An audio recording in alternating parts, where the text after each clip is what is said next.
We all know men who are very wealthy and wise, but they're weak and in ill health. We all know men who are great musicians or artists, but lack financial stability. And we all know bodybuilders and fighters who could do with reading a book or two now and then. The universal man is a man who has none of these deficiencies. We live in a time where men are looking for new ways to define themselves and new tribes to be a part of. Many of the modern communities that I see and definitions of masculinity that I hear are always lacking in one department or the other. But in today's video, I'm going to explain to you a concept that dates back centuries. This concept is the universal man. We will take a deep dive into what the universal man is, how you might become one yourself, and why it's a good ideal to aspire to. Few men ever achieve excellence in any one discipline, let alone many. But to excel in all areas of human endeavor is the goal of the universal man,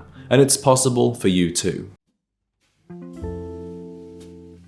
The term universal man originates in Renaissance Italy, and therefore it's interchangeable with the term Renaissance man. It was during the Renaissance that individuals who were talented in all aspects of life were praised, and the boundless potential of human beings was celebrated. But the idea of a universal man also has its origins in ancient Greek and Roman societies. These were societies where intellect, athleticism, and art were all equally valued. You could also draw comparisons between the universal man and the modern word polymath, which refers to somebody of wide learning and expertise. Perhaps the most famous example of a universal man in history is Leonardo da Vinci. Not only was he one of the greatest painters of all time, but he was an engineer and a scientific theorist who led the way for centuries of modern innovation. At the same time, he was renowned for his incredible strength and athleticism and remained in top condition even into his later years. As we go on with this video, please remember this: the universal man is not born, but he is made. And he is self-made because no amount of privilege could give any one person such incredible talents without their own dedication and practice. The universal man is a curious man. He's curious about the world, eager to understand it, and bold enough to change it. To become a universal man, I recommend that your approach to life be divided into three main categories: the mind, the body, and the soul. Now I'm going to go through each of the categories and tell you why they are important to the universal man, and I'll give you some suggestions for how you could develop these facets of your life. The foundation of everything for a universal man is his ability of mind. The universal man does not allow his education to end with college or school. He instead devotes his life to constant learning and creation.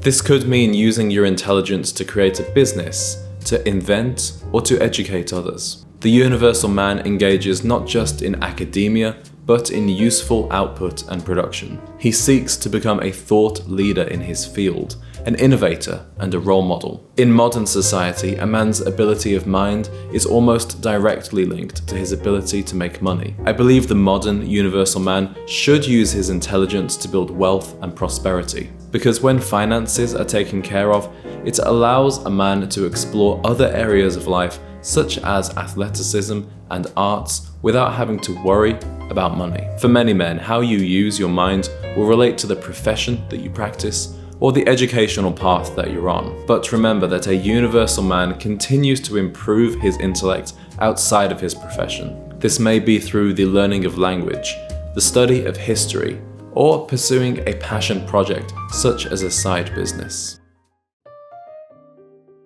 It's a huge disadvantage to many men that they fail to feed their souls with art. Although most of history's greatest musicians, architects, poets, and painters have been men, appreciation of these art forms is still seen by some in society as feminine. The universal man has no time for such misunderstandings. The universal man nourishes his soul by appreciating art, creating art, and soaking up new cultures. He also takes delight in great food, wine, and travel. The modern universal man also appreciates new art forms like cinema. He watches interesting movies, listens to the greatest albums, and admires the finest painters. There is so much incredible art out there that I regret to say no man will ever live long enough to taste it all. But you can incorporate the beauty of art into your everyday life. One of the most rewarding things in my life is that I play guitar. Exploring various genres and styles over the last 15 years has brought an incredible flavor to my life that I can't imagine living without. Perhaps you would like to learn to play a musical instrument or paint or draw. There are also more social forms of artistic expression. Perhaps you can learn to dance or take a cooking class. And you can also incorporate an appreciation of art into your social life by attending the opera, theatre, and art galleries. While few men enrich their lives with both intellectual and artistic pursuits, fewer still also take great care and pride of their bodies. Although our body is just a vessel, it's the vessel in which we must live our entire lives. How we treat our body will not just have a major impact on the way we look, but also the way we feel and our levels of energy and vitality. It's not possible to live life to the full for a long period of time without taking care of the body. Ancient Greek and Roman cultures understood the importance of crafting a great physique through daily exercise. Sadly, this was forgotten in the West for nearly 2,000 years. I'm grateful that today's culture appreciates the importance of working out, but the universal man takes things a step further. He enjoys sports and athletics as skills for their own sake. He enjoys the discipline and the learning that's required to improve his abilities. So as well as going to the gym, you might want to take up a hobby like boxing, a martial art, or a sport like rowing, tennis, or running. Whereas the potential to grow the mind and the soul is endless, the body must also rest. But with just a few hours a week dedicated to physical pursuits like weight training, boxing, and tennis, you will be in better shape than the vast majority of men, and surely you will both see and feel the difference. Remember to also keep your diet and your indulgences under control so as to live a long and prosperous life, and treat your body kindly with good sleep, hydration, and supplements. I'm sure you already see many reasons why the universal man is a good ideal to aspire to. Variety creates a richness of experience in your life, and it can cure those feelings of ennui, malaise, and restlessness that seem to afflict so many people today. Putting yourself on a path to become the universal man is a way to make yourself the most interesting man in the room and never feel boredom again. It's my only regret that we get to live just once, rather than going round and round, enjoying new experiences each time. I recently made a video on the hobbies of James Bond, and this character has some similarities to the universal man. After all, he speaks multiple languages, is highly intelligent and cultured, and is an incredible fighter. But I can't help think that he would only be cooler if he could also play piano or write poetry.